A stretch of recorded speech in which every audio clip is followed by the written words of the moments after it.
Broken Steel, the third and final DLC for Fallout 3, surprisingly does not add a lot of new loot and gear to the game. But viewers of my recent series on Broken Steel have been clamoring for an overview video of the loot we do find from Broken Steel, so here it is. Now, there's much more to Broken Steel than just the loot. Broken Steel plays more like a continuation of the main game than a standalone DLC.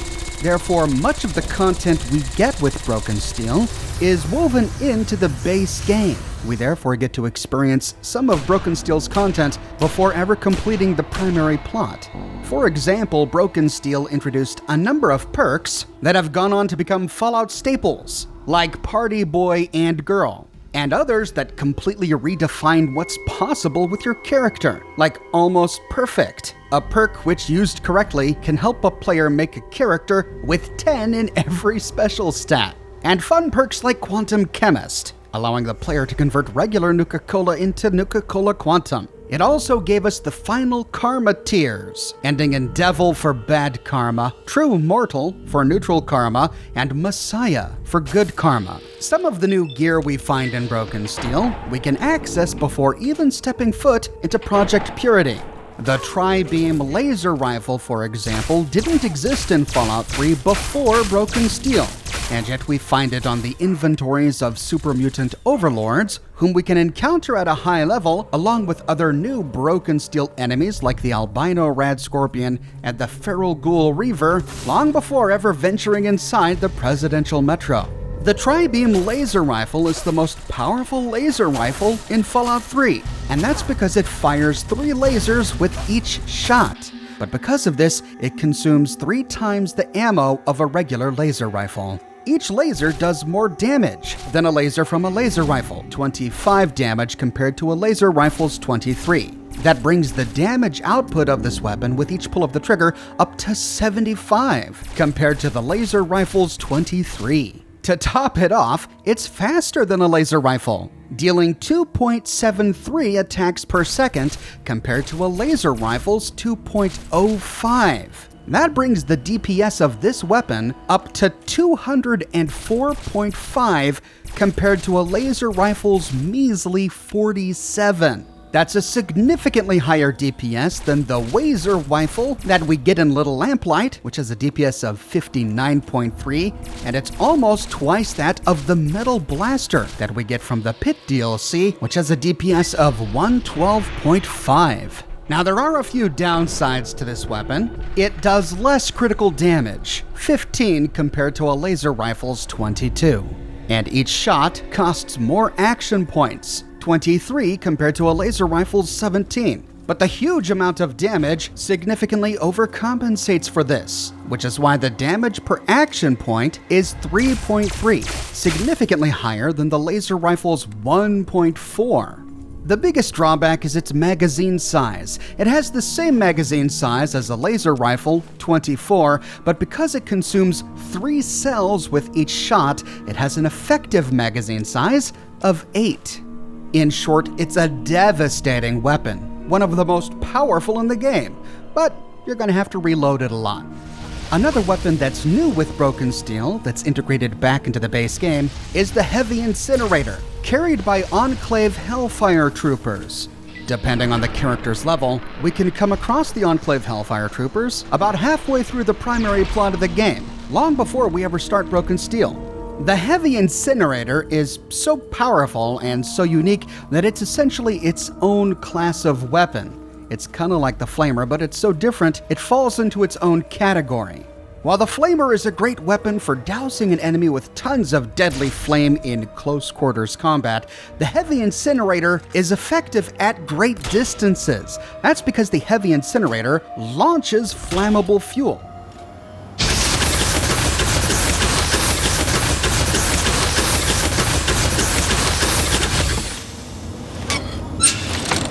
The big ball of flaming fuel will arc through the air, and then when it lands on the ground, it does an enormous amount of splash damage, covering anything nearby in fire. It's insanely more powerful compared to a typical flamer, dealing 35 damage per attack, plus 8 burn damage per attack over 5 seconds. That's compared to the Flamer's measly 16 damage per attack and +2 burn damage over 5 seconds. But because it lobs fuel instead of being a steady stream of fire like a Flamer, it has fewer attacks per second, 4 compared to a Flamer's 8. Still, the insane damage means its DPS is significantly higher, 256 when reload time is considered, compared to a Flamer's 130. The rest of the new weapons we get in Broken Steel all appear towards the end of the DLC. In fact, we don't get any of them until we reach Adams Air Force Base. First, of course, is the Tesla Cannon, which the Brotherhood makes for us after we retrieve the Tesla Coil from Old Only, and which we find in a Brotherhood of Steel resupply crate that they drop into Adams Air Force Base for us. The Tesla Cannon, even though it looks like a big weapon, is classified as an energy weapon, and it's actually quite light, weighing only 8 pounds. It fires big bolts of energy that are devastating and will deliver electrical splash damage to nearby enemies. Because of this, it's dangerous to give to companions and makes it a bit unwieldy. It has a unique quirk. It's able to destroy a vertibird with one shot. That's not because it does an enormous amount of damage, it's a scripted characteristic of this particular weapon. On paper it looks great. Before perks and stats are considered, it does 40 base damage per attack and deals a whopping 20 splash damage, which electrocutes enemies over 2 seconds. That brings its DPS up to 189.5. But its reload speed is atrocious, and we have to reload the cannon after each shot. When you factor reload speed into its DPS, it brings it all the way down to 31.6. Yikes. I found in my gameplay that due to its really slow reload speed, it's not a particularly efficient weapon. If I had to play Broken Steel all over again, I'd probably only use it just to take out vertibirds, leaving some of my more conventional weapons for everyday combat. Next, we find the Rapid Torch Flamer. This is a flamer, not an incinerator. We find it inside the Adams Storage Facility, which is on the eastern side of the Adams Air Force Base runway, just before we enter the mobile base crawler. It has exactly the same stats as a regular flamer. The difference is that its firing animation is much shorter. Instead of having to fire up when pressing the trigger, it burns immediately. This gives us greater control over our ammunition. Each click consumes 1 piece of fuel. With this weapon, we can not only get into the battle much more quickly, but we don't waste excess fuel. Then we find another flamer inside the mobile base crawler. This is the Slow Burn Flamer. We find it on the other side of a repulsion field, above a Deathclaw pen. This weapon is the polar opposite to the Rapid Torch Flamer, whereas the Rapid Torch Flamer ignites as soon as we pull the trigger, with no ramp-up time, giving us precise control over our ammunition. The Slow Burn Flamer also has no warm-up time, but consumes 3 flamer fuel with each burst, causing it to literally burn through ammunition. The upside is that it's much stronger than the Rapid Torch Flamer, dealing 18 damage per attack compared to 16, and the resulting burn deals 8 damage a second over 5 seconds compared to the Rapid Torch Flamer's 2 damage per second over 5 seconds. This results in a DPS of 152 compared to the Rapid Torch Flamer's 130. In terms of damage, the only flamer to best it is the Burnmaster, found at the Franklin Metro utility in the base game. But since it consumes so much fuel, its effective magazine size is only 20, compared to the Rapid Torch Flamer's 60. Then, inside the mobile base crawler, we find the Precision Gatling Laser. This weapon is being carried by the Enclave Armor Master, who's guarding the Enclave Armory. The Precision Gatling Laser is identical to a regular Gatling Laser, with one exception. It has a much higher critical chance multiplier, 0.2 compared to 0.05 of the regular Gatling Laser, which means each shot gives us a higher chance to land a critical strike.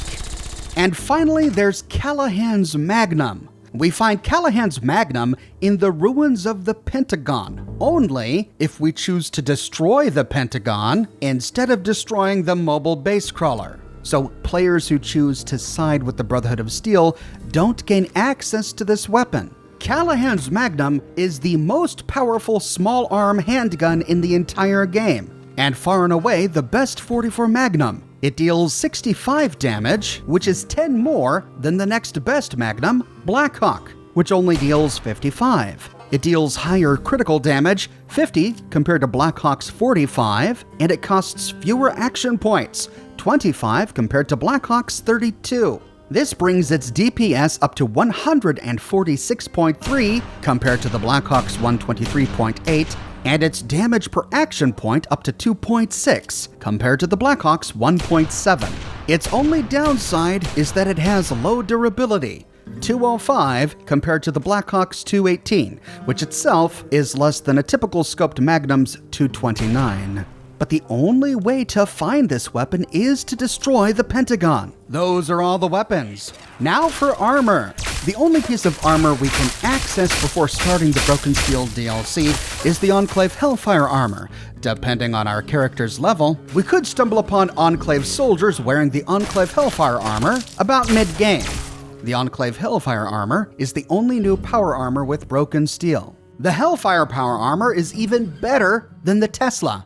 When fully repaired, the suit has a DR of 50 and grants +1 to strength, +30 to fire resistance, and +15 to radiation resistance. The helmet is better too, granting +10 to DR, +5 to fire resistance, and +5 to radiation resistance, but costs us 1 charisma. This suit is equal to the T-51B suit of power armor that we got at Fort Constantine, though it does have less radiation resistance, but it gives us that nice boost to fire resistance. This makes it arguably one of the best suits of power armor in the game, besting even the winterized suit of T-51B. However, that suit from Operation Anchorage does have infinite health, meaning we'll never have to repair it. So I'm gonna go ahead and stick with my winterized suit. The next item we're likely to come upon is the wig. The wig is really a plot device, worn by Griffin during the quest The Amazing Aquacura, though if we raid his headquarters, we do find several other wigs. They have no stats, a DR of 1, they're just cosmetic items, but we can give them to our companions, many of whom could use some hair. Jericho,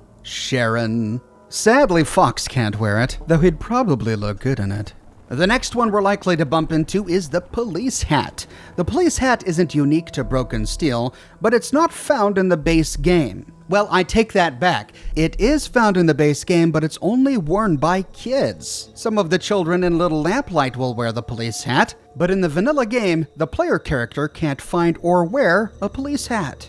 There are 3 police hats we can find in Point Lookout, which I covered during that series, and one that we can find on Mothership Zeta, which I covered in that series.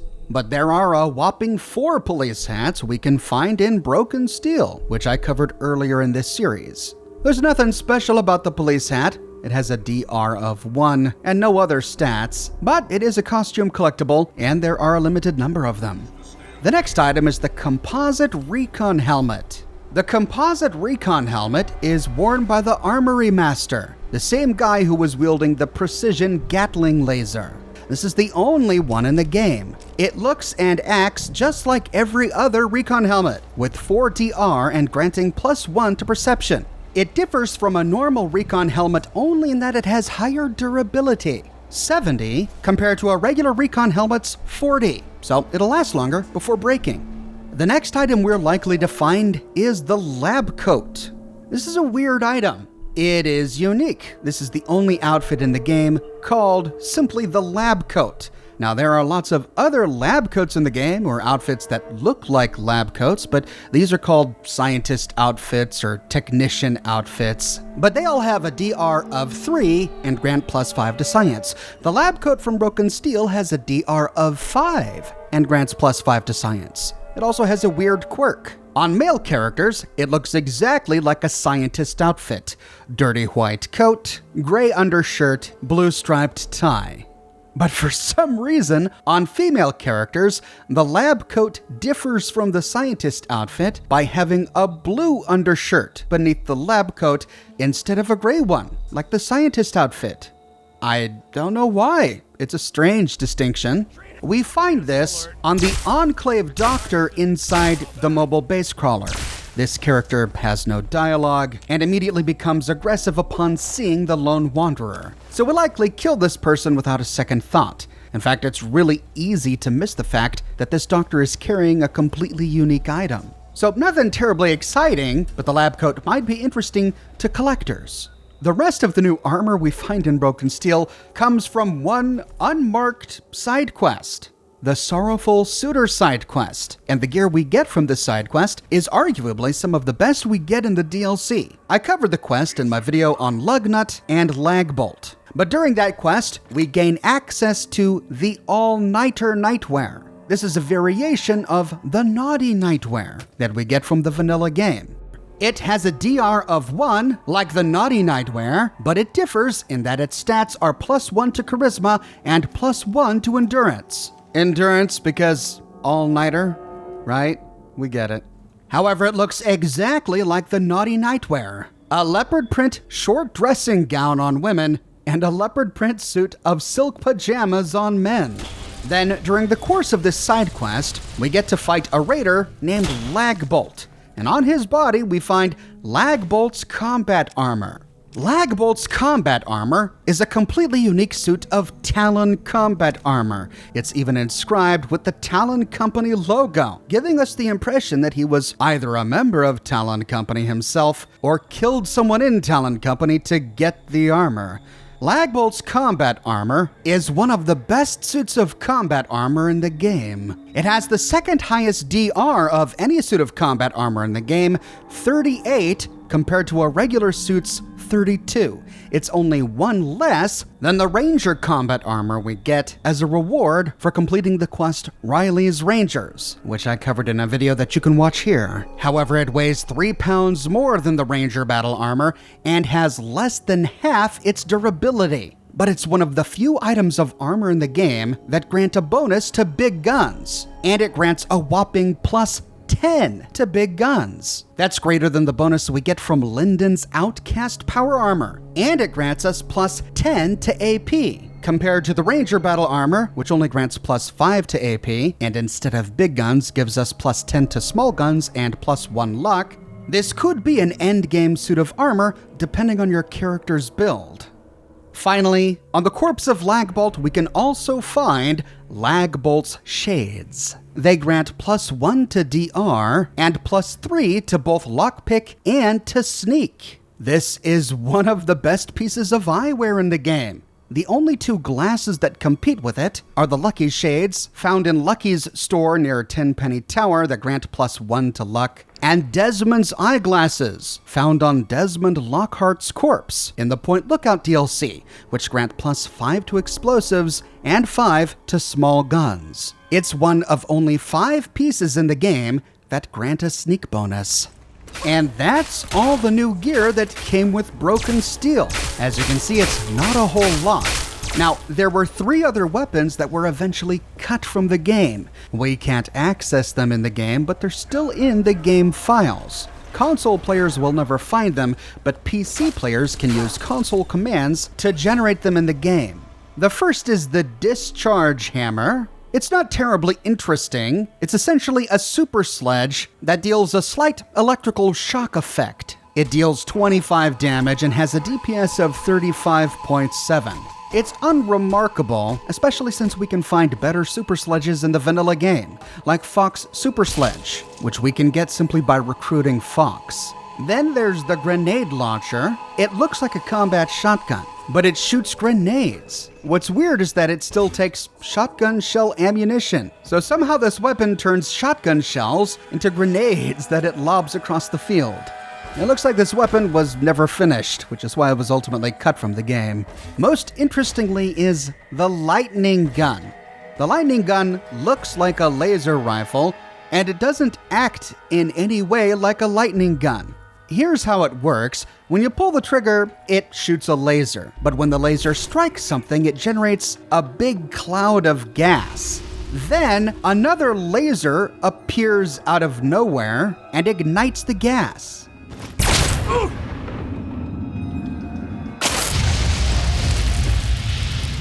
It's really weird. and has nothing to do with lightning. It's more like a magic laser gas igniter.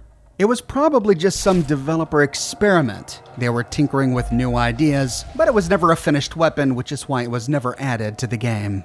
In terms of aid, there's not a whole lot. There's Aqua Cura and Aqua Pura, of course, and Holy Water. All three items are essentially variations of the same item and are really only there for quest purposes. Aqua Pura has the same effect as purified water. And that's all the loot and gear we get from Broken Steel. Did you find it all during your playthrough? How big is your armor, clothing, and weapons collection in Fallout 3? Do you display any of these items proudly in your Megaton or Tenpenny Tower home? Let me know in the comments section below. I publish many videos each and every week on my channel, so if you don't want to miss my next one, be sure to subscribe and to click that bell notification button. If you have and you still feel like you're missing out on YouTube notifications, consider following me on Twitter at Oxhorn. I update Twitter manually with every new piece of content that I publish. I've got a brand new shirt in the shop, Lion's Pride. The Brotherhood does its best, but sometimes they need a little something special. That's where Lion's Pride comes in. You can find this design on shirts in a variety of men's, women's, and children's sizes, and in a wide array of colors. You can find it on other products as well, like smartphone cases, posters, mugs, stickers, prints, etc. So if interested, you can find a link to my shop in the description below, or you can click here. If you like what I do and you want to support me in a more personal way, consider becoming a patron on Patreon or a member here on YouTube. But more than anything, I'm just so glad you're here watching this video with me today. Thank you so much for watching, and I'll see you soon with more brand new videos.